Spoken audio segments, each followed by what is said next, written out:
ஒரு மனிதனின் மதிப்பை உயர்த்துவது கல்வி செல்வமா அல்லது பொருள் செல்வமா என்ற தலைப்பில் நம் மாணவ செல்வங்கள் இரு அணிகளாக பேச வந்துள்ளார்கள். இரு அணிகளும் தங்களை அறிமுகம் செய்து கொள்ளுமாறு கேட்டுக்கொள்கிறேன். அனைவருக்கும் வணக்கம். என் பெயர் பிரணத்தி. என் பெயர் மகேஷ் பாபு. அனைவருக்கும் வணக்கம். என் பெயர் பல்லவி. என் பெயர் விஷ்ணு. என் பெயர் ருச்சித் பால். நல்லது. இந்த பக்கம் உள்ளவர்கள் கல்வி செல்வத்தை பற்றியும் இந்த பக்கம் உள்ளவர்கள் பொருள் செல்வத்தை பற்றியும் பேச வந்துள்ளார்கள். முதலாவதாக கல்வியே என பேச நடத்தியவர்களை அழைக்கின்றேன். இங்கு சபையில் அமர்ந்திருக்கும் அனைவருக்கும் என் முதல் வணக்கத்தையும் 77வது குடியரசு தின நல்வாழ்த்தையும் தெரிவித்து என் உரையை தொடங்குகிறேன்.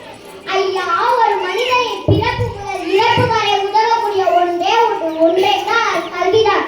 அப்படிப்பட்ட சிறப்பு வாய்ந்த கல்வியை பற்றி உங்களிடம் பேச வந்துள்ளேன். ஐயா நடுவர்களே, சபையில இவ்வளவு பேர் இருக்கும்போது ஏன் உங்க நடுவரை உட்கார வச்சிருக்காங்க தெரியுமா? அதானா? ஏன்னா படிச்சவங்களுக்கு மட்டும்தான் மேட நாகரிகம் தெரியும். அப்பனா படிக்காதவங்களுக்கு மேட நாகரிகம் தெரியாதுன்னு சொல்ல வரீங்களா? நான் அப்படி சொல்ல வரலங்க ஐயா. படிச்சவங்களுக்கு 4 விஷயம் தெரியும், அறிவா பேசுவாங்க, என்ன சொல்ல வராங்க புரியக்கூடிய அறிவு இருக்கும், சபை நாகரிகத்துடன் பேசுவாங்க. இதெல்லாம் உங்களுக்கு இருக்கிறதுனால உங்களை நடுவரா உட்கார வச்சிருக்காங்க. ஏன்னா நீங்க கல்வி அறிவு உடையவர். இந்த அறிவெல்லாம் கல்வி கற்றால் மட்டுமே நடுவார்களே. அப்பனா படிச்சவங்களுக்கு எங்க போனாலும் சிறப்புன்னு சொல்ல வரீங்க? ஆமாங்க ஐயா. ஐயா எதிரில உட்கார்ந்துட்டு இருக்காங்கல்ல, இவங்க பார்த்தா எனக்கு ரொம்ப பாவமா இருக்குங்க ஐயா. ஏமா? ஏன்னா கல்வி கற்க கற்க அறிவு வளரும், செல்வம் சேர்க்க சேர்க்க ஆணவம் வளரும். அதிக செல்வம் சரி, அதிக ஆணவம் சரி, ஒரு மனிதனை விரைவில் அழித்து விடும் என்பதை அறியாமல் பேச வந்துள்ளார்கள். எனவே கல்விதான் ஒரு மனிதனின் மதிப்பை உயர்த்தும் என கூறி வாய்ப்பளித்தமைக்கு நன்றி கூறி விடைபெறுகிறேன். அருமை அருமை. கல்விதான் ஒரு மனிதனின் மதிப்பை உயர்த்தும் என்று அழகாக சொன்னார்.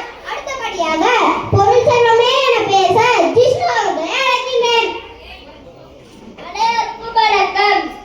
காசேதான் கடவுளப்பா, அந்த கடவுளுக்கும் இது தெரியுமாப்பா? காசேதான் கடவுளப்பா, அந்த கடவுளுக்கும் இது தெரியுமாப்பா? தாயை தவிர தந்தை தவிர காசாலத்தையும் வாங்கிடலாம். தாயை தவிர தந்தை தவிர காசாலத்தையும் வாங்கிடலாம். கல்லறை கூட சில்லறை இருந்தால் ஆய்த்திரண்டே மொழி பேசுமாடா. கல்லறை கூட சில்லறை இருந்தால் வாய்த்திரண்டே மொழி பேசுமாடா. உன்கிட்ட காசு இல்லைன்னா உனக்கு என்ன பெயர் தெரியுமா? வெறும் பையன், ஒன்னும் இல்லாதவன். எந்த அளவுல இருக்கீங்க சார்? வெறும் பையனை கூட வெறும் பையனா மாற்றுவது காசு தான். காசு உன்கிட்ட இல்லைன்னா உன் சொந்தக்காரன் கூட உன்னை மதிக்க மாட்டாங்க. புரிஞ்சுக்கோங்க. கோவில் வாசல்ல உட்கார்ந்து பிச்சை போய் கேளுங்க சார். மனிதனின் வாழ்வை ஏற்றது கல்வியா செல்வமானு தூக்கி போட்டு அடிச்சு போடுவான்.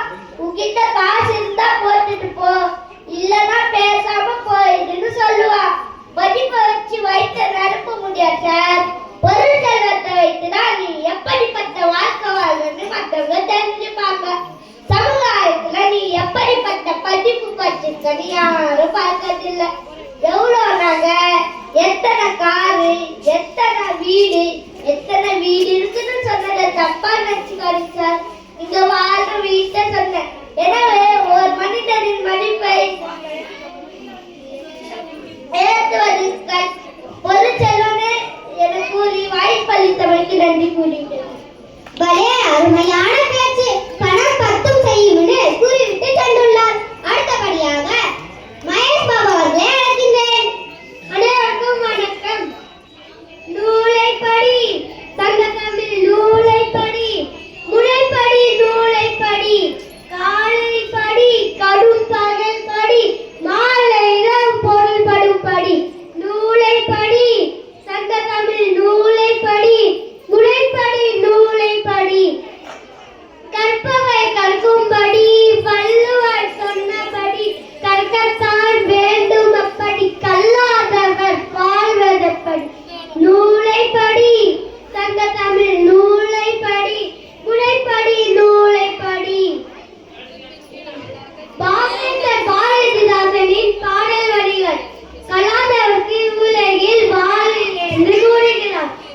எதிரணியில் மிக பேசினாங்க. ஏது செல்வம் பிள்ளைங்க சொந்தக்காரங்க மதிக்க மாட்டாங்களா? சார் உங்க பாக்கெட்ல 10 பைசா இருக்கா? என்கிட்ட 100 ரூபாய் இருக்கு. கேட்டது பதில் சொல்லுங்க சார். என்கிட்ட 100 ரூபாய் இருக்கு சார். சரி உங்க கழிவு இருக்கா இல்லையா? யார்கிட்ட என்ன பேசுறீங்க? பார்த்து பேசுங்க. பாத்தீங்களா? காசு இருக்கா கேட்டேன். கோவம் வரல. அறிவு இருக்கா கேட்டேன். சொட்டேனே எவ்வளவு கோல். இதுல இருந்து தெரிஞ்சுக்கோங்க. கல்வி பெற்றா செல்வம் பெற்றா. எடுத்தால் கூட செல்வம், கொடுத்தால் நிறைவர் கல்வி என்பதை மறந்திடாதீர்கள் என்று கூறி விடைபெறுகிறேன். நன்றி. சபாஷ். எடுக்க எடுக்க செல்வம் குறையும், கொடுக்க கொடுக்க கல்வி பெருகும் என்று அழகாக சொன்னார். அடுத்தபடியாக ரத்திக்குமார் அவர்களை அழைக்கிறேன். அனைவருக்கும் வணக்கம். அவர்களே எனக்கு முன்னாடி பேசிட்டு போனாங்கல்ல, அவரு வாழ்க்கையின் யதார்த்த நிலையை புரிஞ்சுக்காம பேசிட்டு போறாரு. அப்படியா? ஆமா நடுவரே. இன்னைக்கு காசு கொடுக்காமல் எம்பாஸ் போய் ஒரு பொருள் வாங்க சொன்னால் பார்க்கலாம். காசு பத்தி டீலிங் கொடுப்பாரா?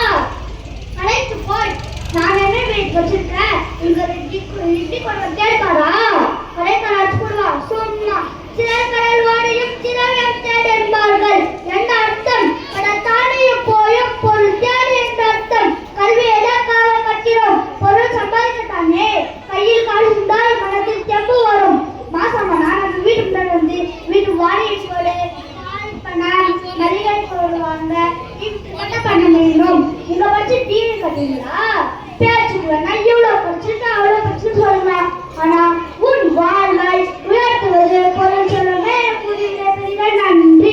திரைக்கடல் ஓடியும் திரவியம் தேடி என்று அழகாக சொன்னார். அடுத்தபடியாக கல்வியே என பேச பல்லவி அவர்களை அழைக்கின்றேன். அனைவருக்கும் வணக்கம்.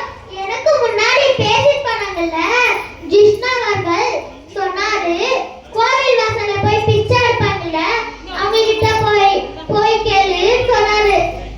கல்வி பெருசா செல்வம் பெருசான்னு தூக்கி அடிச்சு போடுவானா?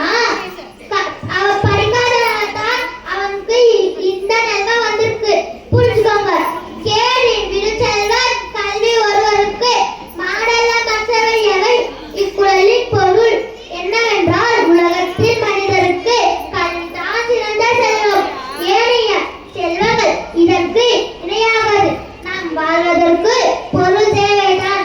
ஆனால் நம் மதிப்பை உயர்த்துவது கல்விதான். பெற்ற பிள்ளை உன்னை கைவிட்டாலும் கற்ற கல்வி உன்னை கைவிடாது. படிக்க படிக்க அறிவு வளரும். அறிவு வளர வளர உன் வாழ்க்கையின் பாதையே மாறும். அல்ல அல்ல முடியாத அச்சை பாத்திரம் தான் கல்வி. அறியாமையை அகற்றி அறிவை காட்டும் அற்புத விளக்கு தான் கல்வி. நாட்டின் மிகப்பெரிய அருளே கல்வி. கல்வி கற்பது தவறு, அதை கற்பிப்பது வரம். யார் கைவிட்டாலும் மற்ற கல்வி உன்னை கைவிடாது என்று கூறி வாய்ப்பளித்தமைக்கு நன்றி கூறி விடைபெறுகிறேன். அருமை அருமை. பெற்ற பிள்ளை உன்னை கைவிட்டாலும் கற்ற கல்வி உன்னை கைவிடாது என்று அழகாக சொன்னார். அடுத்தபடியாக ஜெய்சங்கர் அவர்களை அழைக்கின்றேன். அனைவருக்கும் வணக்கம். நடுவர் அவர்களே, உங்களுக்கு சுகர் இருக்கா? என்னையா இப்படி கேட்கிற? அது பப்ளிக் பிளேஸ்ல. சொல்லுங்கய்யா. இருக்கு. வாத்தியா சாப்பிடுறீங்களா? ஆமா. காசு கொடுத்து மாத்துறீங்களா இல்ல நீ படிச்ச படிப்பா கொடுத்து மாத்துறீங்களா? காசு கொடுத்து தான் மாத்திர வாங்குறேன். சரி, உங்க பிள்ளைக்கு வரல் பார்க்கறீங்க. எப்ப பத்த சுத்தத பாப்பீங்க? நல்லா படிச்சவங்களா நல்லா வசதியா இருப்பவங்களா வரல் பாப்பேன். அப்போ வசதி இருக்கறத நான் பண்ண எந்த குறையும் இல்லாம சந்தோஷமாக வாழ்வான்னு ஒவ்வொரு கட்டாயம் நினைப்பாங்க. ஆமாவா? கண்டிப்பா. இப்ப புரியுதா? ஒரு சங்கத்தின் அவசியம். காசு இல்லாமல் ஒருவர் சாப்பாடு ஏது? காசு இல்லாமல் ஒரு மருத்துவம் உண்டா? உன்னால பஸ்ல ஏற முடியுமா?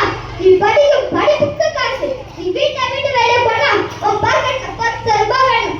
இவ்வளவு உன் வீட்டுக்கு ஒரு முந்தாலிய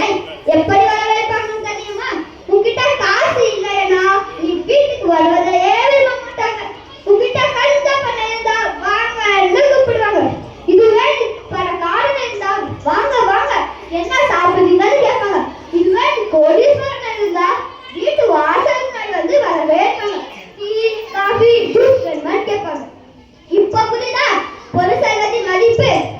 எனவே பொருள் செல்வம் ஒரு மனிதனின் வாழ்வை சிறக்க செய்வது, மகிழ்ச்சியை தருவது என கூறி வாய்ப்பதற்கு நன்றி கூறி விடைபெறுகிறேன்.